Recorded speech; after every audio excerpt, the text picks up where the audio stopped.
Good Friday morning, and welcome to another episode of Finding God in the Dark. My name is Don, And my name is Jonathan. and this week we are going to talk about the DC. Is it the DC Extended Universe they call it? Yeah, Um, the new James Gunn film, Superman, which is a reboot of the. I don't know. Is he the first superhero? I think he was the first superhero, right? one of the first. Originally written by Joel Schuster and darn it, Siegel and Schuster. The old Jersey. Yeah. Yeah. You're losing Um, thread. well, I'd have to turn in my nerd card if I didn't remember that.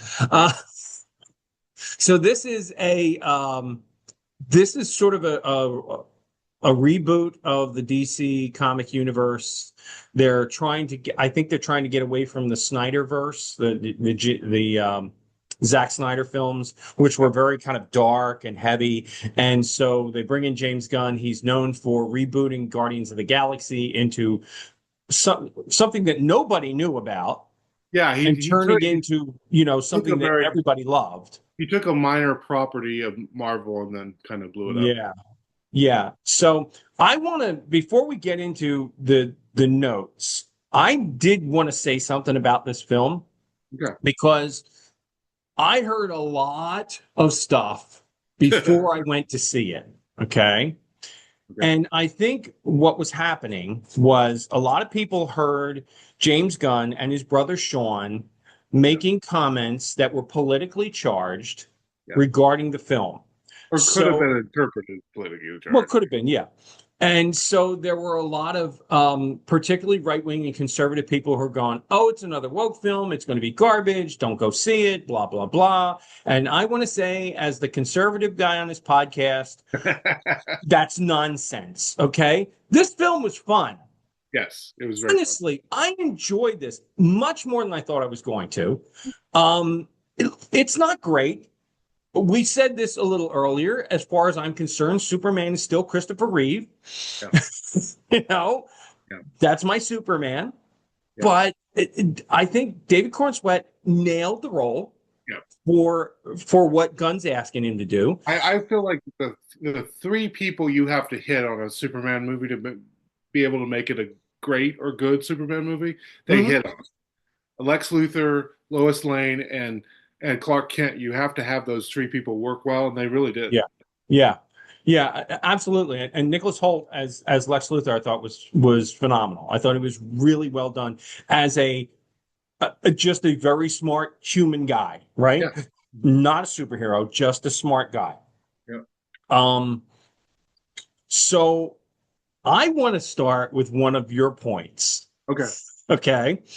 I want to start with the point where you said the vulnerable Superman. Yeah.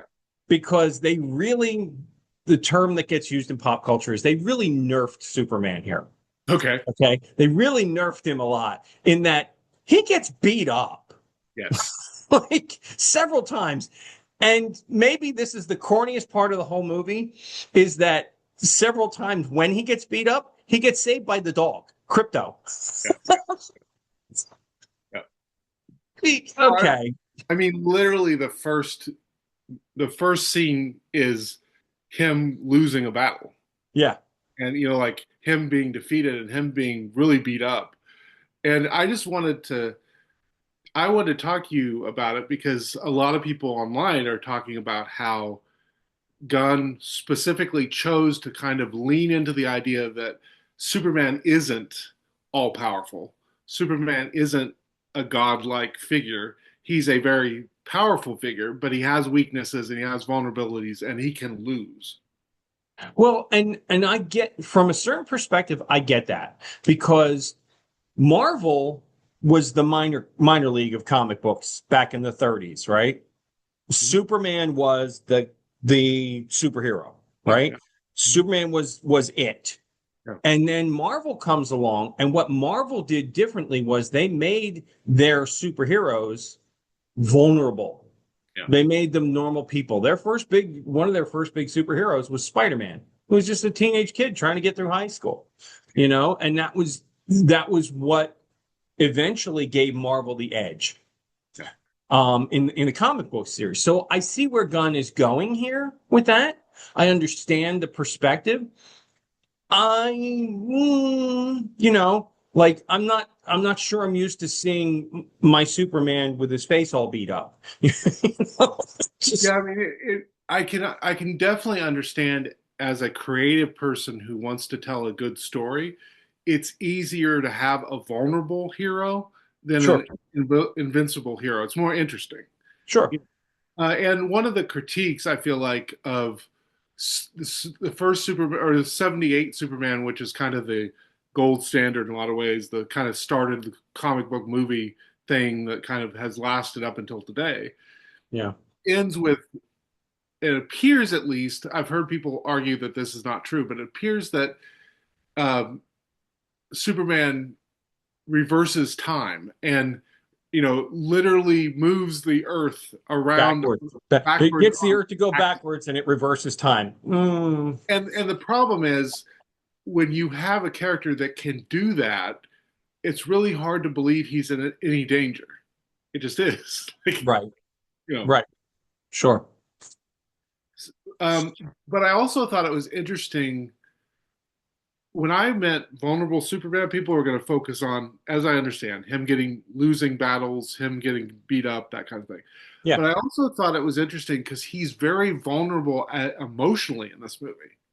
Like That was well done. That part of it was well and done. and I felt like I really thought there's again, spoiler alert. If we're gonna go deep into this, so Look, we're gonna look. I'll say it up front because I enjoyed the film. Go see it. yes. You know. So um, there's a scene where Lois Lane, Rachel Brosnahan, interviews Clark as Superman, and she does what a good reporter is supposed to do. She pushes him. She pushes his. Ask hard questions. He Yeah. asks the hard questions. And he gets really upset. And at one point, because in the movie, the big thing is he's gone on his own and decided to go to a country that's being invaded and stop the invasion. Right. And so she's pushing back on if he should have done that, if he should have at least talked to people before he did that, all that kind of stuff. And he finally he loses his temper and he goes, "People were gonna die!" Like he just Right. screams. And you have that moment. You have a moment at the end that I want to talk about more, but he really shows his vulnerability in that moment where he with Lex, even he like talks about what it means to be human and why it's important for him to be human and why it should be important for Lex to be human. And so when I say vulnerable Superman, I felt like it's not just the physical idea of him losing a battle. It was also this idea that he isn't kind of cut from granite and he isn't letting everything bounce off of him, and he loses his temper, he gets upset, he gets emotionally down, he gets depressed. All the You see all these emotions in the movie. Yeah. And I mean, to be fair, Yeah, one of the best-selling modern Superman comic books is when he fought Doomsday and died. and died. Yeah. So, all right. I get that. But to me it was just, I don't know, a little off-putting. Some of that was. Yeah. But you're right in that the whole emotional side of it, I think, was really, They did that that's well. engaging. It makes a character that would be very distant engaging. And one of the things he says to Lois during that interview is oh, I guess it's before the interview. She goes, "Clark, you see somebody and you always see their beauty." And he goes, "Maybe that's the new punk rock," because she's talking about him not liking the right punk rock bands. Yeah. And why I would argue this movie works, at least for me, is I think Superman is supposed to be kind of a light in a dark world. He's supposed to Yeah. be kind of the Boy Scout that doesn't fit in with the negativity and the evil around him. Yeah. And one of the things that I think, even though I don't hate Man of Steel, I don't hate the movies with that Zack Snyder did. they were really dark, and Right. Superman in them was dark, and I feel like that's missing what Superman's supposed to be. I feel like you could put Superman in a dark world, but he's supposed to be the counterweight to that, right? Right. We talked about last week, or a few minutes ago in the last episode of the show, right? Because we're doing these back to back to back because we were going on vacation. Oh, that's why we didn't lock ourselves in a room for 4 weeks and not change our clothes. Um, but That'd be strange. talked about that. There's a powerful scene in The Chosen where Jesus says to Thaddeus, "I want you to be the yes to the nose to the Right. nose the The no to world's the no. world the no Yeah. yeah, the world's no." And I think that actually is a good way to also think of Superman. He's supposed to be the counterweight to the evil in the world. He's Yeah. supposed to be the guy who cares when no one else does. And And I think that's that's well carried through by, him being, crash landing in Kansas, being raised on a farm by just ordinary people. And Gunn does something a little, he kind of retcons yeah, Superman's origin with his parents and the recording from Krypton, but yeah, which, I won't give that away. yeah. Go see the movie, like I said. Yeah. But it's interesting that the parents that he eventually comes to fully identify with are his adoptive parents. Which are good for if you're not aware, both Don and I have adoptive kids, Yes. and so that was a nice moment. Yeah, absolutely. Look, you do that, I'm always going to identify with that. One of my absolute favorite dad movies Yeah, is Despicable Me. Okay. yeah, yeah. So I mean, and to be fair, we're a little biased not only because we have adoptive kids, but and we've adopted some of our children, um, but also if you squint really hard, um, Clark Kent's adoptive dad in this movie pretty much looks like both of us from a distance, at least. Bald I guy with didn't look up the actor, but I'm sitting in the theater watching it and I'm going, isn't that Otis from The Walking Dead? I might be, but yeah, think it is. yeah, but like literally, we don't look identical, but far away you could mistake us for. Let's be honest. I'll bet. I'll bet. So what else we want to talk about? This Um, yeah. Go ahead. What did you think about?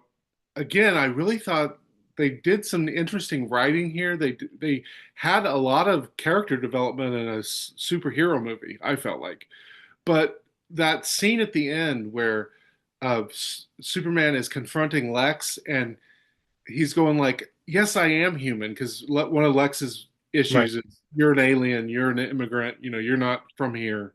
right. And he's like, "No, no, I am American, or no, sorry, not American. I am human, and I screw up all the time. I make mistakes, and that's what's great about being human. And hopefully someday you'll recognize that too, Lex." And I just Yeah. like, wow, that's pretty powerful. That idea of um, to be human is to recognize you do make mistakes. You are vulnerable. Yeah. You that you are gonna screw up. I thought that was pretty powerful to like put in the mouth of Superman. Yeah, it's interesting because most often we think of Superman's only vulnerability as kryptonite. Yeah, And yet what he ultimately says is, oh, sure, that's a thing, yeah, but I'm just a person. I'm still, like you say mean things about me on the internet, and I'm probably not going to be happy about it. You know, if you hire an army of monkeys to type bad things on social media, yeah, sorry, that scene was so over the top. yeah. That was where you're like, oh, that's James Gunn. Okay. Yeah, that's absolutely James Gunn right there. Well, and it's interesting because that's very metatextual. Because if people aren't aware, James Gunn got fired from Marvel Mhm. because some old tweets came out about him, and Right. people piled on, and then it took him kind of years to dig himself out of that hole. And clearly, at least subconsciously, because he wrote this screenplay.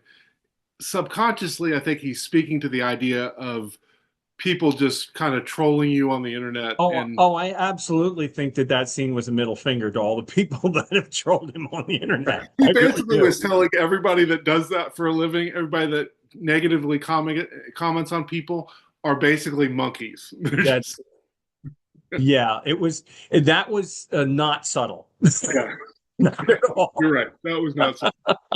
Um, yeah. What else about this movie kind of jumped out at you? Um, I think that well, okay, there's definitely a James Gunn angle here to the Justice Gang. Yeah, Okay. that I know that probably exists in the comics. That was chalkboard on my ears kind of thing. Like it was just Yeah. nails on time. I'm just like, call them to Justice League, please. Just stop. Please, please. It's Justice Hall, Justice League. Yeah. Okay. But still, was it Nathan Fillion was the Guy Gardner character?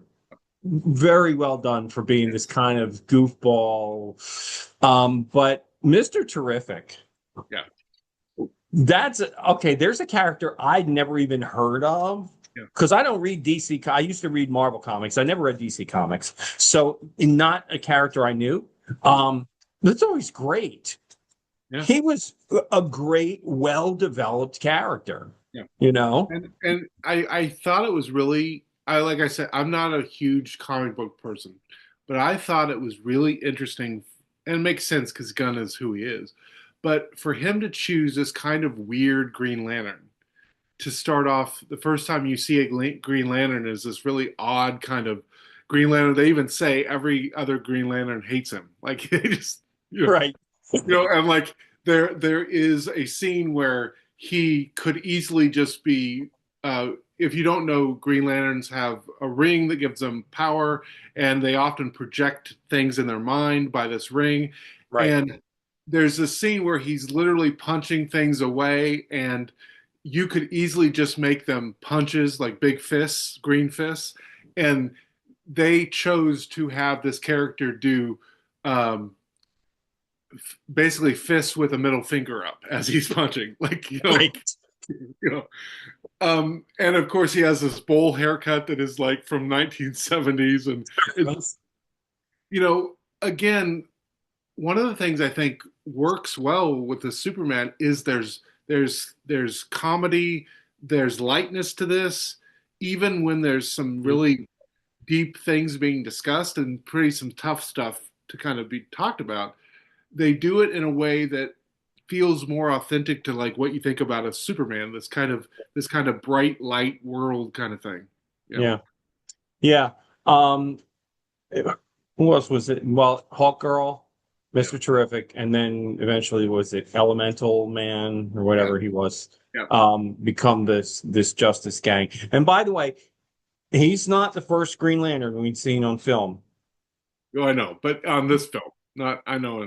Well, I know we all, including Ryan Reynolds, we all want to forget about that other Green Yeah, Lantern. But there's a joke that I'm assuming it's true because Gunn actually said it, but he said one of the first two kind of texts to him saying congratulations when it was announced he was going to be running the extended universe for DC was one was from Jason Momoa, and he goes, "Come on, let's do Lobo," which is a character that literally Jason Momoa might have been birthed to play. If you don't right, believe me, look up Jason Momoa and then look up Lobo. It's Lobo, yeah.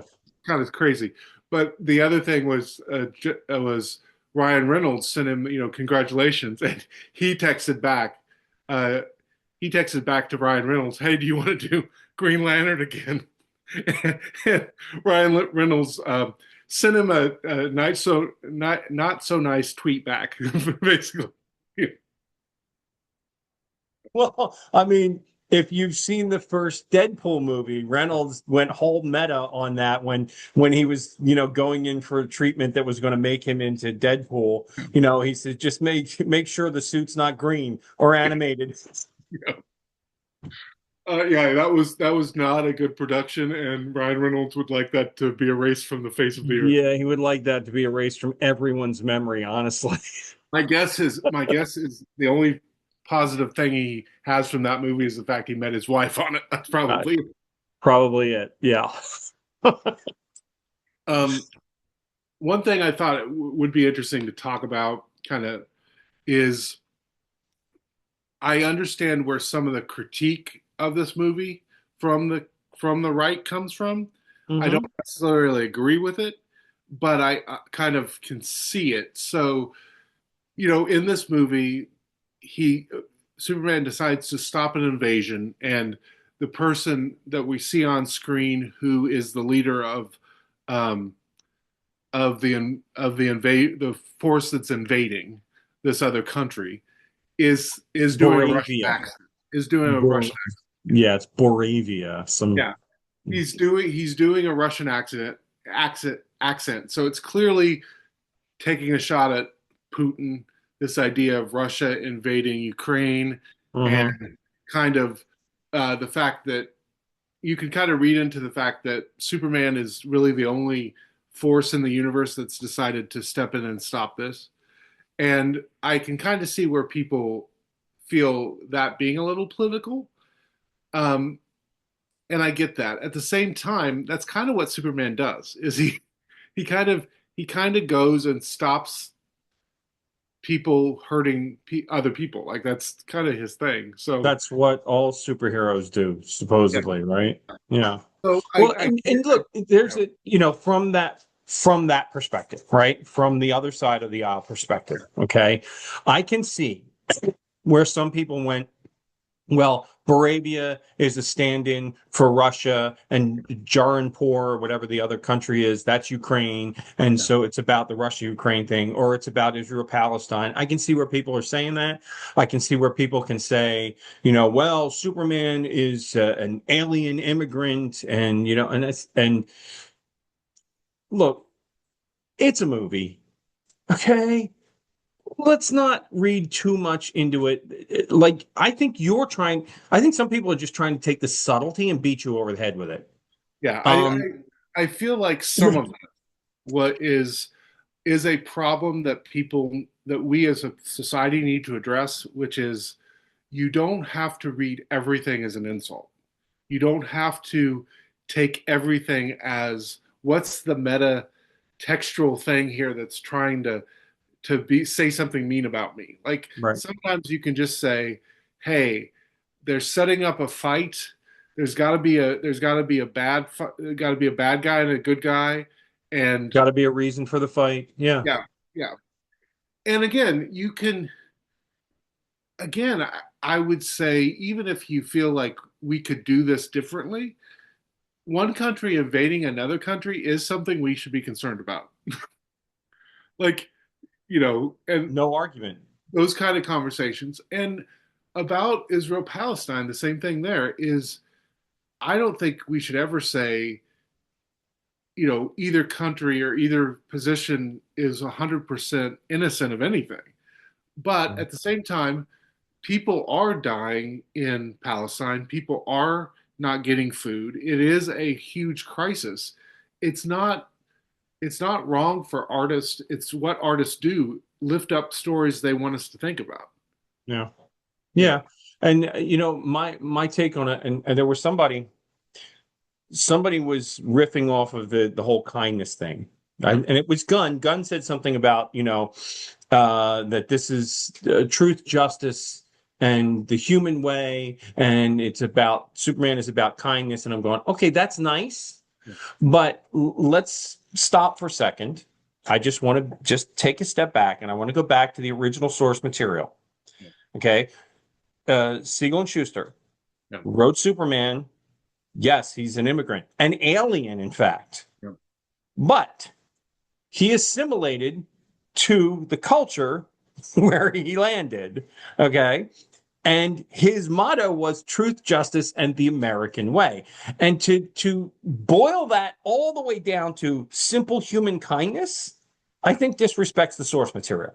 Well, and That's I a think personal opinion, but you yeah, know, I honestly would argue that it's actually a pretty powerful story to reflect on the fact both of the writers were Jewish. yep. Both of the writers seem to. I've heard this. I don't think I've read a quote directly from them, so take that for what it's worth.